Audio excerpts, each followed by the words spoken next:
Il est important que l'Europe reste unie et si l'Europe est forte, je crois que la couronne suédoise aura plus de chances de se raffermir. Anders Eklof, Swedbank.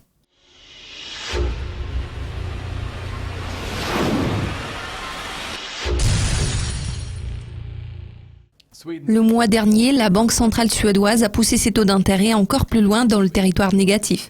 Les analystes de Nordea Bank considèrent cette mesure comme étant de la pure folie. Comment cela s'est-il reflété dans le taux de change de la paire euro-couronne suédoise et quelles sont vos prévisions financières pour un mois ? Il convient de noter que nos économistes avaient prévu une baisse de taux par la Riksbank. Pourtant, cette intervention semble avoir été une surprise pour le marché. À notre avis, cette démarche de la Banque centrale a été excessive et démesurée. Nous trouvons que la couronne suédoise est sous-évaluée et l'économie est en bonne santé. Cela correspond aussi à la réaction excessive de la couronne que nous avons observée après l'annonce, ce qui témoigne du fait que le marché n'avait pas prévu ce genre de mouvement. La couronne s'est vite remise du choc. Je tiens à souligner que la décision de la Riksbank n'a pas affecté nos prévisions financières. Nous sommes toujours d'avis que la couronne suédoise va gagner de la force. Elle est susceptible de s'établir à 9,15 dans un intervalle d'un mois. De toute évidence, la possibilité d'une appréciation rapide de la couronne suédoise suscite des craintes chez la Riksbank. Une fois que la monnaie aura atteint le niveau de 9,15-9,10, nous devrions faire preuve de prudence car cela pourrait déclencher une nouvelle réaction de la Riksbank.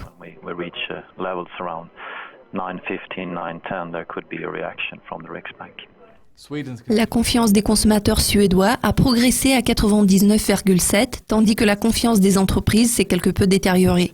Dans cette optique, quels sont les facteurs qui vont déterminer les perspectives de la paire euro-SEK dans 3 mois ? Le principal facteur d'impact est la force de l'économie sous-jacente. La Riksbank semble se réjouir d'une légère reprise de l'inflation, bien que le rythme de sa hausse soit assez lent. C'est la raison pour laquelle la Riksbank fait preuve de tolérance face à la vigueur de la couronne suédoise. D'autre part, la politique de la BCE joue un rôle très important, surtout à la lumière de la récente réaction de la BCE au ralentissement de l'économie de la zone euro. Il faut garder à l'esprit que les perspectives de la zone euro sont extrêmement importantes pour la Suède. C'est le facteur qui détermine le climat économique global. Par conséquent, nous tablons sur la poursuite du renforcement de la SEK. Les événements géopolitiques tels que l'attaque récente à Bruxelles auront-ils un impact prononcé sur cette paire de devises à plus long terme ? Quel est votre pronostic concernant l'évolution du taux de cette paire dans 12 mois ? Il faut se rendre à l'évidence. La crise des réfugiés a eu des implications significatives sur la Suède et la couronne suédoise. En automne, la situation était assez instable, mais le gouvernement et les partis d'opposition ont réagi à cette situation et ont pris des mesures nécessaires afin de contrôler l'immigration excessive. Ils ont réussi à remédier à des flux massifs de réfugiés en Suède.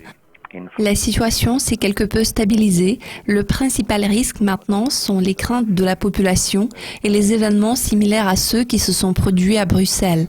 Cela entraînerait des conséquences très négatives pour la Suède et pour la monnaie nationale.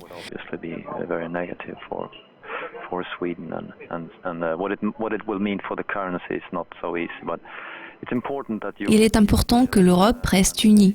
Si l'Europe reste forte, je crois que la couronne suédoise aura plus de chances de se raffermir. Tous mes remerciements pour votre participation, Anders. C'est tout pour aujourd'hui. L'équipe de Dukascopy TV vous souhaite un excellent week-end.